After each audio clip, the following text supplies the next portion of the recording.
आपण बोलूयात आणि विचारूयात प्रश्न. तुमचं नाव? तुम्हाला मी विचारणार आहे 3 प्रश्न. 3 प्रश्नांचे अचूक उत्तर देत आहे तर तुम्हाला मिळेल एक आकर्षक बक्षीस. माझा तुमच्यासाठी पहिला प्रश्न आहे, छत्रपती शिवेंद्र सिंहराजे भोसले हे कोणती मंत्रालय चालवतात?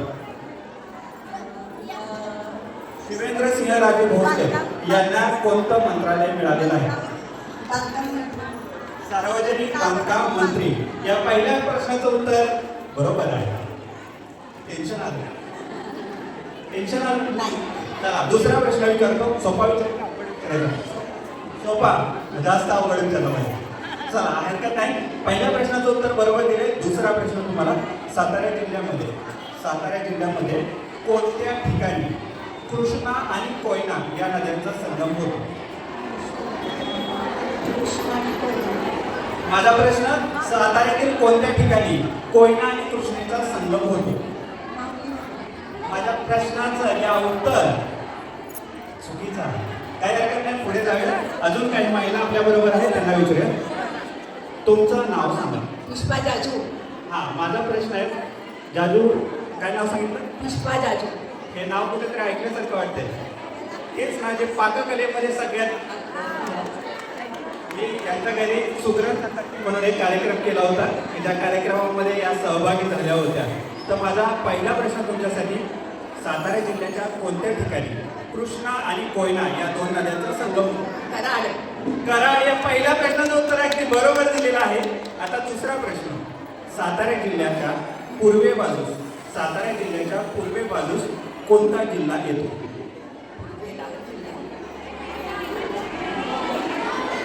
प्रश्न अगदी साधा सोपा.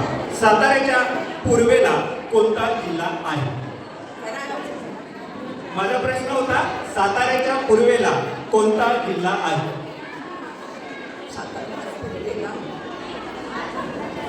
काही हरकत नाही, पुढे जाऊयात. आपल्याबरोबर अजून एक महिला आहे. तुमचं नाव? तेजस्वी अमित खडतर. माझा पहिला प्रश्न, सातारा जिल्ह्याच्या पूर्वेला कोणता जिल्हा आहे? सोलापूर. या पहिल्या प्रश्नाचं उत्तर अगदी बरोबर दिलेलं आहे. तुम्ही पहिल्या प्रश्नाचं अचूक उत्तर दिले. आता तुमच्यासाठी माझा दुसरा प्रश्न, सातारा जिल्ह्याविषयी विचारू का अजून तुला? जिल्ह्याविषयी विचारा. काय करता आपण? आणि शिक्षण? माझं BA झालेलं. आणि सातारा जिल्ह्यातील कोणते पर्यटन ठिकाण पाहायला आवडतं? महाबळेश्वर, कराड, अशी अनेक ठिकाणं पाहायला आवडतात. माझा तुमच्यासाठी पहिला प्रश्न, दुसरा प्रश्न नाना माहिती आहे? नाना फडणवीस यांचा एक पुरातन वाडा आहे, तो सातारा जिल्ह्यात आहे. ते ठिकाण कोणतं? माझा प्रश्न होता, नाना फडणवीस यांचा पुरातन वाडा सातारा जिल्ह्यात कुठे आहे? वाईमधील मेणावली. या दुसऱ्याही प्रश्नाचं अचूक उत्तर दिलेलं आहे. तुमचं नाव पुन्हा एकदा? तेजस्वी अमित खडतर. यांनी 2 प्रश्नांचे अचूक उत्तर दिलेत. आता तिसरा आणि शेवटचा प्रश्न, जरा ट्विस्ट मधला पण सोपा. तुम्हाला सांगायचं आहे, बीजेपीचे सध्या झालेले अध्यक्ष कोण आहे? माझा प्रश्न आहे, बीजेपीचे कालच नियुक्त झालेले अध्यक्ष कोण? माझा प्रश्न सोपा आहे, बीजेपीचे सध्याचे अध्यक्ष कोण? आपण कुठल्या पक्षाचे आहेत? नाही, या प्रश्नाचं उत्तर चुकीचं आहे. काय हरकत नाही. तुमचं नाव? माझा पहिला प्रश्न आहे, बीजेपीचे सध्या झालेले अध्यक्ष कोण? नितीन. या पहिल्या प्रश्नाचं उत्तर अगदी बरोबर आहे. या पुढे या. पहिल्या प्रश्नाचं अचूक उत्तर दिलेलं आहे. तुम्हाला माझा दुसरा प्रश्न, बीजेपीचा पूर्ण रूप काय? बीजेपीचा फुल फॉर्म काय? या दुसऱ्याही प्रश्नाचं अचूक उत्तर दिलेलं आहे. बीजेपीचा फुल फॉर्म काय? भारतीय जनता पक्ष. 2 प्रश्नांची अचूक उत्तर दिलेले आहेत. आता तिसरा आणि शेवटचा प्रश्न, त्या अगोदर सातारा जिल्ह्याविषयी तुम्हाला काय माहिती आहे?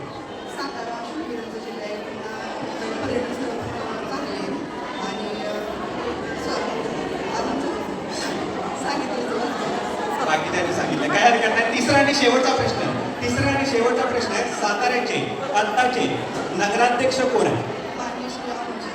तिसरा आणि शेवटचा होता की सातारा शहराचे नगराध्यक्ष कोण आहे? माननीय श्री अमोलजी मोहिते. या तिसऱ्या प्रश्नाचं अचूक उत्तर देऊन आजचे विजेते आपल्याला मिळालेले आहेत. सौ दीपाली मोनेश भाऊ. यांना मिळते पुणा गाडगे आणि संस्थेतर्फे एक आकर्षक बक्षीस. प्रकारे सन्मानपत्र आणि पुणा गाडगे तर्फे आकर्षक बक्षीस देऊन आपल्या या विजेत्यांचा आपण गौरव करतोय. अजून काही प्रश्न आहेत, अजून काही उत्तर आहेत. अजून भरपूर महिला आपल्या बरोबर आहेत, त्यांना आपण प्रश्न विचारणार आहोत, उत्तर घेणार आहोत. तुमचं नाव काय करता आपण? ओके, मी 3 प्रश्नांचे प्रश्न विचारतो, 3 प्रश्नांचे अचूक उत्तर देत आहे तर तुम्हाला मिळेल एक आकर्षक बक्षीस. माझा पहिला प्रश्न तुमच्यासाठी, साताऱ्याविषयी काय माहिती आहे?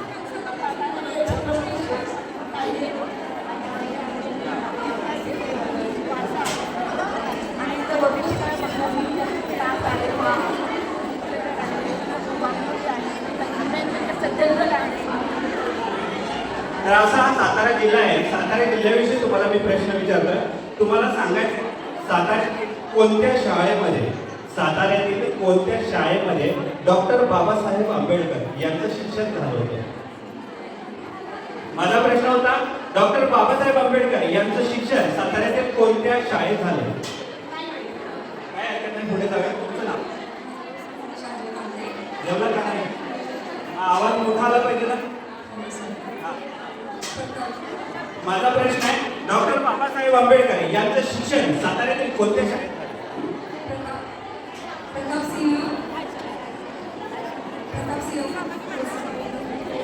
माझा प्रश्न आहे, डॉक्टर बाबासाहेब आंबेडकर यांचं शिक्षण साताऱ्यातील कोणत्या शाळेत झालं? प्रतापसिंह. ठीक आहे, काय हरकत नाही. प्रतापसिंह हायस्कूल असं शाळेचं नाव आहे. पहिल्या प्रश्नाचं उत्तर अगदी बरोबर दिलेलं आहे. आता दुसरा प्रश्न, साताऱ्यातील बाहेरचा बस कुठला पर्यटन ठिकाण पाहायला आवडतं?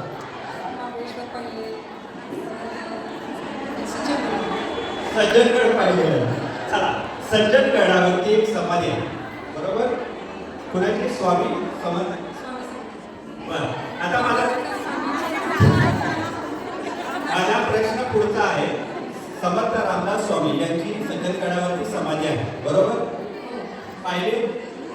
माझा दुसरा प्रश्न आहे, समर्थ रामदास स्वामी यांची समाधी सज्जनगडावरती कोणी बांधली? बाकी काही बोलायचं नाही. माझा दुसरा प्रश्न होता, सज्जनगडावरती समर्थ रामदास स्वामींची समाधी कोणी बांधली? मोठ्याने. छत्रपती शिवाजी महाराजांनी बांधलेलं आहे असं यांनी उत्तर दिलेलं आहे. आणि या प्रश्नाचं उत्तर चुकीचं आहे. काय हरकत नाही, पुढे या. पुढे तुमचं नाव? माझा प्रश्न आहे, रामदास स्वामी यांची समाधी कोणी बांधली? छत्रपती संभाजी महाराजांनी ही समाधी बांधली. या पहिल्या प्रश्नाचं उत्तर अगदी बरोबर दिलेलं आहे. तुम्ही पहिल्या प्रश्नाचं अचूक उत्तर दिले. आता दुसरा प्रश्न सातारा जिल्ह्याविषयी आहे. सातारा जिल्ह्याच्या कोणत्या तालुक्यामध्ये, मी प्रश्न विचारतोय, सातारा जिल्ह्याच्या कोणत्या तालुक्यामध्ये प्रीती संगम हे ठिकाण आहे? माझा प्रश्न आहे, सातारा जिल्ह्याच्या कोणत्या तालुक्यामध्ये प्रीती संगम हे ठिकाण? कराड. या दुसऱ्याही प्रश्नाचं उत्तर अगदी बरोबर दिलेलं आहे. तुमचं नाव? यांनी 2 प्रश्नांचे उत्तर बरोबर दिलेले आहेत. आता तिसरा आणि शेवटचा प्रश्न, त्या अगोदर तुमच्याविषयी सांगा.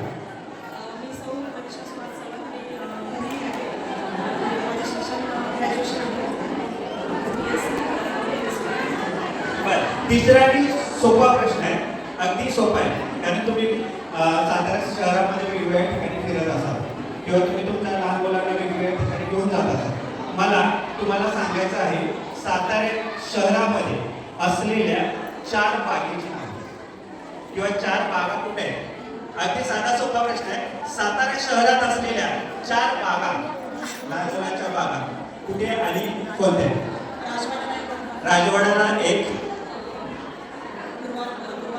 गुरुवार बाग 2. साताऱ्यात किती बाग आहेत माहिती आहे? साताऱ्यामध्ये एकूण 5 बाग आहेत. त्याच्यातल्या 4 बागांची तरी नाव किंवा कुठे आहेत सांगा. राजवाडा 1, गुरुवार बाग 1, अजून 3. राजवाड्यावरची एक बाग, गुरुवार बाग 2, अजून टोटल 5 आहेत बाग. अशा अजून भरपूर आहेत, पण महत्वाच्या 5 बाग. लहान मुलांना नाही घेत कुठे खेळायला. 2च बागा माहिती, कारण जवळच्या आहे. काय हरकत नाही. 2 प्रश्नांची अचूक उत्तर दिली होती. शेवटचा प्रश्न आहे, विचार करताय तरी सुद्धा. साताऱ्यात असलेल्या 4 बागांची नाव, किंवा त्याला अल्टरनेटिव्ह प्रश्न विचारतो. तुम्ही मंडईला जात असाल, कुठल्या कुठल्या मंडईला जाता?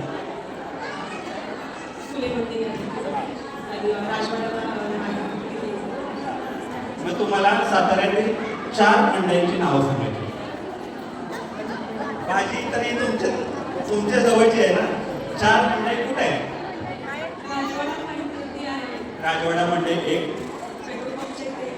जुना आरटीओ जुना पेट्रोल पंपाच्या इथं जे फुले महात्मा फुले मंडई आहे 2, स्टँडला 3, आणि अजून एक नाही. मी तुम्हाला 2 वेळा चान्स दिला, मात्र तिसऱ्या प्रश्नाचं उत्तर चुकीचं आहे. आपल्या बरोबर आहे. तुमचं नाव? माझा प्रश्न आहे, कास पठारावरती फुलं उमलतात, ती फुलं कोणत्या महिन्यामध्ये उमलतात? October November. प्रश्नाचं उत्तर नक्की का? ऑक्टोबर. कुठल्या कुठल्या महिन्यात?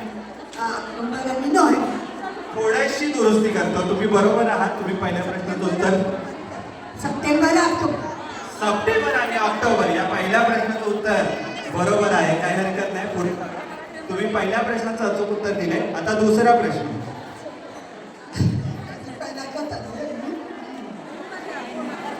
हा, पहिला प्रश्नाचं अचूक उत्तर दिले. आता दुसरा प्रश्न. मकर संक्रांत. मकर संक्रांत आपण का साजरी करतो? महिन्यासाठी आपण साजरी करतो. त्याला शास्त्रीय कारण काय आहे? मकर संक्रांत हे काय आहे?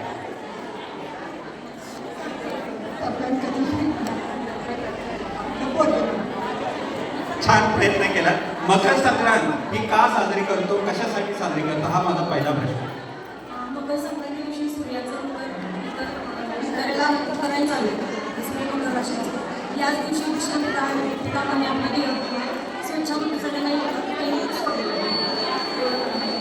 अगदी बरोबर दिलेलं आहे. पहिल्या प्रश्नाचं उत्तर अगदी बरोबर दिलेलं आहे.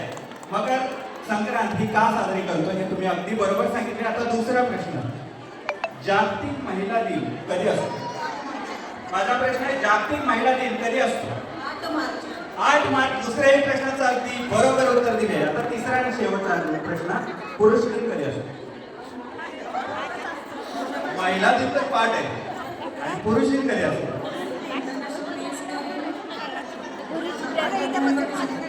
असं नाही, तारीख काय हरकत नाही. प्रश्न चेंज करतो. युवक दिन. मी काय म्हणतो? युवक दिन. महिला दिन तर एकदम पाठ आहे. युवक दिन कधी असतो? तिसरा आणि शेवटचा प्रश्न आहे, राष्ट्रीय युवक दिन कधी असतो? बघा, पुढच्या वेळेला पाठ करून घ्या. काही हरकत नाही. आजच्या या कार्यक्रमामध्ये चालता बोलता या खेळामध्ये त्यांनी उत्तर काय ते सांगितलं. पुढे माझा प्रश्न आहे, युवक दिन कधी असतो? 21 जून. या प्रश्नाचं उत्तर आहे का? नाही, या प्रश्नाचं उत्तर चुकीचं आहे. यात आहे युवक दिन. इकडे युवक दिन कधी असतो? 12 जानेवारी. पहिल्या प्रश्नाचं उत्तर अगदी बरोबर दिलेलं आहे. तुमचं नाव? इकडे या. पहिला प्रश्न होता युवक दिन कधी असतो? 12 जानेवारी. पहिल्या प्रश्नाचं उत्तर अगदी बरोबर दिलेलं आहे. दुसरा प्रश्न कशावरती विचारायचा? तुम्ही काय करता? हाऊस वाईफ आहात. शिक्षण BSc झालेलं आहे. तर माझा दुसरा प्रश्न आहे, साताऱ्यातील, सातारा शहरामध्ये एक असं ठिकाण आहे की ज्या ठिकाणी सोपं विचारू का अवघड? बिंदास आहे ना? चला, प्रश्न असा आहे, साताऱ्यातील, सातारा शहरामध्ये कमानी हाऊस हे ठिकाण गेलं. कमानी हाऊसवर गेलं नाही कसं काय कमानी हाऊस कुठे आहे आपले बर प्रश्न माझा पहिल्या प्रश्नाचं उत्तर अगदी बरोबर दिलेलं आहे मी दुसरा प्रश्न विचारतो साताऱ्यातील अशा ठिकाणी साताऱ्यातील कोणत्या ठिकाणी 12 मोठीची विहीर आहे माझा दुसरा प्रश्न आहे साताऱ्यात 12 मोठीची विहीर कुठे आहे 12 मोठीची विहीर यात आहे सातारा शहरात नाही सातारा शहराच्या बाहेर आहे असे 12 मोठीचे विहीर कुठे आहे नवऱ्याला काय जेवण करून पाठवलं नाही मोठ्याने आवाज आला का साताऱ्यामध्ये 12 कोटीची विहीर कुठे लिंब या पहिल्या प्रश्नाचं उत्तर अगदी बरोबर दिलेलं आहे तुमचं नाव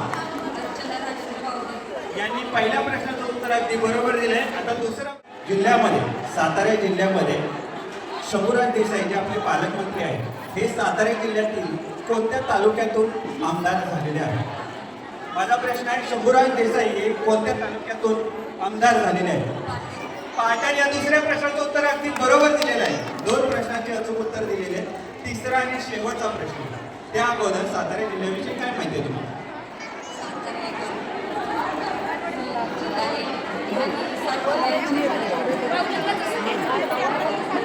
माझा तिसरा आणि शेवटचा प्रश्न साताऱ्यातील माझा तिसरा आणि शेवटचा प्रश्न साताऱ्यातील सर्वात जास्त आणि सर्वात कमी सातारा जिल्ह्यातील सर्वात जास्त आणि सर्वात कमी पाऊस होणारे ठिकाणं कोणती महाबळेश्वर मध्ये